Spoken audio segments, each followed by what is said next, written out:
பொதுச் செயலாளரும் எதிர்க்கட்சி தலைவருமான எடப்பாடி கே பழனிசாமி குறித்து திமுக சமூக வலைதளத்தில் அவதூறு பரப்பும் வகையில் சித்தரித்ததை கண்டித்து திமுக ஐடிவின் செயலாளர், திறனற்ற திமுகவின் சட்டமன்ற உறுப்பினர் டிஆர்பி ராஜா உள்ளிட்டோர் மீது நடவடிக்கை எடுக்க கோரி மற்றும் தூத்துக்குடி தெற்கு மற்றும் வடக்கு மாவட்ட அதிமுக மற்றும் தகவல் தொழில்நுட்ப பிரிவு மாணவரணி வழக்கறிஞர் பிரிவு சார்பில் கழக பொதுச் செயலாளரும் எதிர்க்கட்சி தலைவருமான எடப்பாடி கே பழனிசாமி குறித்து அவதூறு பரப்பும் வகையிலும் அதிமுக கொடியை அவமதிக்கும் வகையில் கேலியாக சித்தரிக்கும் வகையில் திமுகவின் தகவல் தொழில்நுட்ப பிரிவு சார்பில் எக்ஸ் தளத்தில் பதிவு செய்யப்பட்டுள்ளது.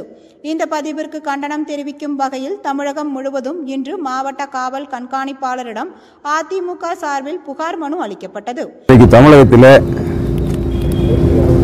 மக்கள் விரோத ஆட்சி, விடிய ஆட்சி, தேர்தல் பொய்யான தேர்தல் வாக்குறுதிகளை கடந்த 2021ஆம் ஆண்டு 520 தேர்தல் வாக்குறுதிகளை கொடுத்து மக்களை ஏமாற்றிவிட்டு வஞ்சித்து ஒரு மாயான தோட்டத்தை ஏற்படுத்தி மாயான பொய்யான வெற்றியை பெற்று ஆட்சி அமைத்து இந்த ஆட்சியை நிறைவு செய்கின்ற நேரத்தில் கிட்டத்தட்ட 10% வாக்குறுதிகளை கூட 520 வாக்குறுதிகளில் 52 வாக்குறுதிகள் கூட நிறைவேற்றாமல் மக்களை ஏமாற்றிவிட்டு இன்றைக்கு 2026 தேர்தல் களத்தில் சந்திப்பதற்கு முன்பாக மக்களை சந்திப்பதற்கு பயம். பிரதான எதிர்க்கட்சியாக இன்றைக்கு அனைத்து இந்திய அண்ணா திராவிட முன்னேற்ற கழகத்தின் எதிர்க்கட்சி தலைவராக, தமிழக சட்டமன்ற எதிர்க்கட்சி தலைவராக, அனைத்து இந்திய அண்ணா திராவிட முன்னேற்ற கழகத்தின் பொதுச் செயலாளராக தேர்தல் என்றைக்கு வந்தாலும் தமிழகத்திலே முதலமைச்சராக வர இருக்கின்ற அண்ணன் எடப்பாடியார் அவர்கள்தான் தேர்தலில் வெற்றி பெறுவார், அனைத்து இந்திய அண்ணா திராவிட முன்னேற்ற கழகம் தான் ஆட்சி அமைக்கும் என்ற நிலையிலே தான் இன்றைக்கு தமிழகத்திலே அரசியல் களம் இருக்கின்றது. இந்த தோல்வி பயத்தின் காரணமாக திராவிட முன்னேற்ற கழகம் இன்றைக்கு இப்பொழுது தேர்தல் பணி என்ற போர்வையில் எதிர்க்கட்சிகளை அசிங்கப்படுத்துவது, இன்னும் சொல்ல போனால் இன்றைக்கு பாமக எடுத்துக்கொண்டால் டாக்டர் அன்புமணி ராமதாஸ் சொல்லியிருக்கின்றார், இந்த நிலைமைக்கே காரணம் திராவிட முன்னேற்ற கழகம் தான் சொல்லி அந்த அளவிற்கு அரசியல் கட்சிகளை பிரிப்பது, அரசியல் கட்சிகளிடையே சலனத்தை ஏற்படுத்துவது போன்ற தோல்வி பயத்தின் காரணமாக செய்து வருகின்றார்கள். மற்றவர்களை பற்றி எங்களுக்கு கவலை இல்லை. ஆனால் அனைத்து இந்திய அண்ணா திராவிட முன்னேற்ற கழகம் புரட்சித் தலைவர் எம்ஜிஆர், புரட்சித் தலைவர் அம்மா அவர்கள் வழிநடத்தி இன்றைக்கு 3ஆம் தலைமுறையாக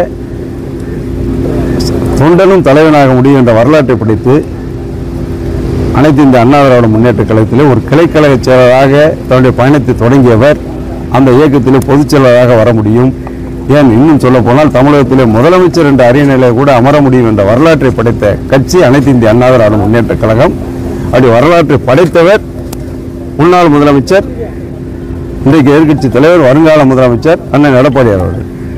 இந்த நிலையில் அந்த தேர்தல் பயத்தின் காரணமாக மக்களிடம் நேர்மறையான அரசியலை கொண்டு செல்ல முடியாமல், ஏனென்று சொன்னால் மக்களை ஏமாற்றி விட்டார்கள், வஞ்சித்து விட்டார்கள், இன்னும் சொல்ல போனால் மக்களுக்கு பெரிய துரோகம் செய்து விட்டார்கள். இந்த ஆட்சி இன்றைக்கு தமிழகத்தில் சட்டம் ஒழுங்கு கெட்டு குட்டிச்சுவராகிவிட்டது. தமிழகத்தில் போதைப் பொருள் நடமாட்டம் அதிகமாக விளைவாக இன்றைக்கு வயது வித்தியாசம் இல்லாமல் சிறுமிகள் முதல் பாட்டிகள் வரை பாலியல் வன்கொடுமை செய்யப்படுகிறார்கள். பள்ளிக்கூடம் முதல் பல்கலைக்கழகம் வரை மாணவிகளுக்கு இங்கே பாதுகாப்பு இல்லை என்ற நிலை இன்றைக்கு தொடர்ந்து வருகின்றது. கஞ்சா போதைப் பொருள் நடமாட்டத்தில் திராவிட முன்னேற்ற கழகத்தைச் சேர்ந்தவர்களை ஈடுபட்டு இன்றைக்கு தமிழகமே போதைப் பொருள் விற்பனை சந்தமாக மட்டுமல்ல மையமாக, உலகத்திலேயே போதைப் பொருள் மையமாக தமிழகம் மாறிவிடக்கூடிய சூழ்நிலை இன்றைக்கு உருவாகியிருக்கின்றது. இதன் விளைவாக சட்டம் ஒழுங்கு சீர்குலைவு, வன்கொடுமை, கொலை, கொள்ளை, கற்பழிப்பு ஆகிய அன்றாட செய்திகளாக வருகின்றன. இந்த நிலையில் தேர்தல் வைத்தால் திராவிட முன்னேற்ற கழகம் எதிர்க்கட்சி அந்தஸ்தை கூட பெறாது என்ற நிலையில் இருக்கின்ற காரணத்தினால் ஒரு கீழ்த்தரமான தமிழக அரசியலில் யாரும் எந்த அரசியல் கட்சியும் இதுவரை செய்கிறார்கள். நாங்கள்லாம் அனைத்து அண்ணா திராவிட முன்னேற்ற கழகம் கொள்கை ரீதியாக எதிரிகளை சந்திப்போம். ஆனால் இந்த கொள்ளை கூட்டத்தைச் சேர்ந்தவர்கள், திராவிட முன்னேற்ற கழகத்தைச் சேர்ந்தவர்கள், குறிப்பாக இன்றைக்கு ஒரு அமைச்சர் பதவி என்ற அந்தஸ்தில் இருக்கக்கூடியவர், தொழில்துறை அமைச்சராக இருக்கின்ற டிஆர்பி ராஜா திராவிட முன்னேற்ற கழகத்தின் ஐடி விங் இந்த கழகத்துடைய செயலாளராக இருக்கின்றார். அவர் கடந்த 17ஆம் தேதி மாலை 6 மணி அளவில் 5:57 அளவில் சரியாக சொல்ல வேண்டும் என்று சொன்னால் ஒரு பதிவை வெளியிடுகின்றார். அந்த பதிவை ஐடி விங்கை சேர்ந்தவர்கள் தமிழகம் முழுவதும் சமூக வலைதளங்களில் பரவிடுகின்றார்கள். அந்த செய்தியில் மிக அருவருக்கத்தக்க வகையில் இன்றைக்கு ஏற்கனவே 4 ஆண்டு காலம் நல்லாட்சி நடத்தி நல்லாட்சி நாயகன் என்ற பெயரை பெற்று புரட்சித் தலைவர் அம்மாவுடைய ஆட்சியை மிக சிறப்பான நல்லாட்சி நடத்தி இன்றைக்கு எதிர்க்கட்சி தலைவராக, பிரதான எதிர்க்கட்சி தலைவராக மக்கள் பணியாற்றி விரைவில் தமிழகத்தில் முதலமைச்சராக இருக்கின்ற எடப்பாடியார் அவர்களை கேலி சித்திரமாக உருவாக்கி பொய்யான தகவலையும் பரவிட்டதன் காரணமாக இன்றைக்கு தமிழகமே கொந்தளித்து அனைத்து இந்திய அண்ணா திராவிட முன்னேற்ற கழகத்தைச் சேர்ந்த அது கழகமாக இருந்தாலும் சரி, கழகத்துக்கு உட்பட்டு செயல்படுகின்ற எனக்கு வழக்கறிஞர் பிரிவு, ஐடி விங் போன்ற நண்பர்கள்லாம் கொந்தளித்து அதன் விளைவாக அவர்கள் மீது நடவடிக்கை எடுக்க வேண்டும் என்று சொல்லி இன்றைக்கு தமிழகம் முழுவதும் காவல்துறையின் மூலமாக காவல்துறையிடம், மாவட்ட காவல்துறை கண்காணிப்பாளரிடம் இங்கே புகார் மனு அளிக்க வந்தோம். இங்கே தூத்துக்குடி தெற்கு மாவட்டத்தின் சார்பாக முன்னாள் அமைச்சர் மரியாதைக்குரிய அண்ணன் எஸ்பி சமூகநாதன் அவர்களுடைய தலைமையிலும், இங்கே தூத்துக்குடி வடக்கு மாவட்ட கழகத்தின் சார்பாக இன்றைக்கு கோவில்பட்டி சட்டமன்ற உறுப்பினராக நான் இருக்கின்றேன். நானும் என்னுடைய தலைமையில் எங்களுடைய மாவட்டத்தை சேர்ந்த ஐடி விங் மற்றும் வழக்கறிஞர் பிரிவை சேர்ந்த கழக தோழர்களும் இங்கே வந்து மனு கொடுத்திருக்கின்றோம். இந்த மனுவை பெறுவதற்கு இன்றைக்கு மாவட்ட காவல் கண்காணிப்பு இல்லை. மாவட்ட கூடுதல் கண்காணிப்பாளர் ஆறுமுகம் என்பவர் இருந்திருக்கின்றார். மரியாதைக்குரிய அவர்களிடம் ஆறுமுகம் என்பவர் இருந்தார். அவரிடம் மனு அளித்திருக்கின்றோம். இது நடவடிக்கைக்குரிய விஷயம். நிச்சயமாக இதை செய்தியை பரப்பிட்டவர்கள் இந்த மாவட்டத்தில் திராவிட முன்னேற்ற கழகத்தில் ஐடி விங் என்று சொல்லி யாராவது பரப்பினாலும் சரி, வேறு மூலமாக இந்த பொதுவாக இங்கே அந்த செய்திகள் வந்தால் உடனடியாக தடுத்து அவர்களை கைது செய்ய வேண்டும் என்ற கோரிக்கையோடு மனுவை கொடுத்திருக்கின்றோம். என்ன நடவடிக்கை என்பதை பொறுத்துதான் பார்க்க வேண்டும். எடுப்பாங்களா என்பதை இந்த ஆட்சியை பற்றி நமக்கு தெரியும். இருந்தாலும் எங்கள் கடமை செய்திருக்கின்றோம்.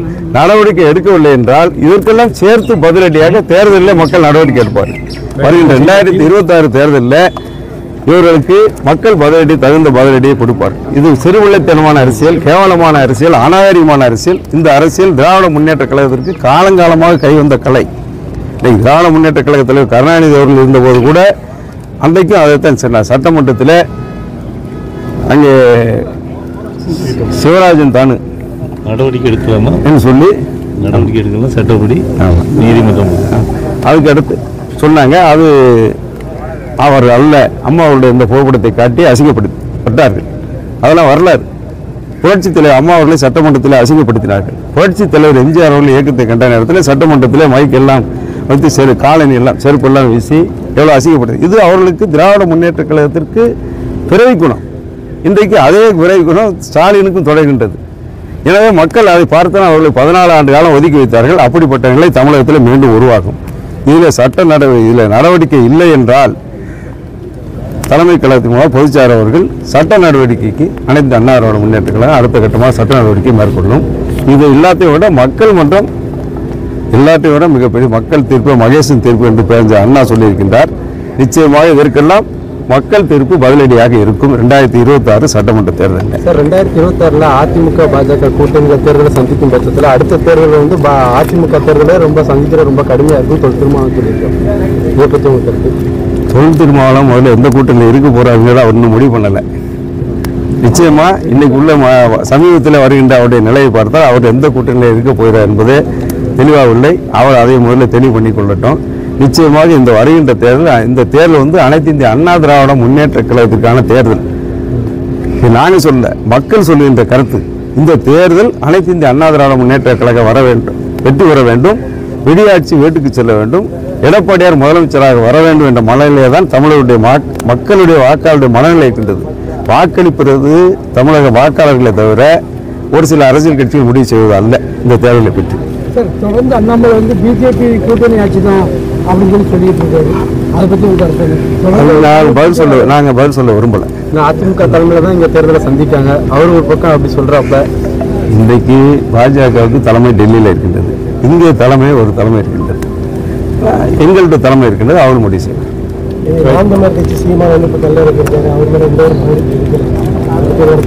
அது ஆட்சியாளர் முடிவு செய்ய வேண்டிய விஷயம். இதுதான் ஆட்சிக்கு எந்த ஆட்சியில் என்னதான் செய்கிறாங்க, என்ன நான் சொன்ன போல தேர்தல் வாக்கு நிறைவேற்றலை, மக்களுக்கு நல்லது செய்யலை.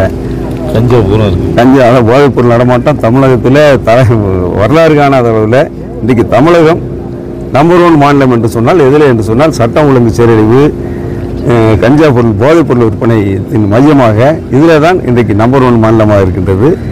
இந்த வகையில் இந்த ஆட்சியின் அவலம் தொடர்ந்து கொண்டிருக்கின்றது. இதற்கு முடிவு கட்டுகின்ற காலம்தான் 2026 தேர்தல்.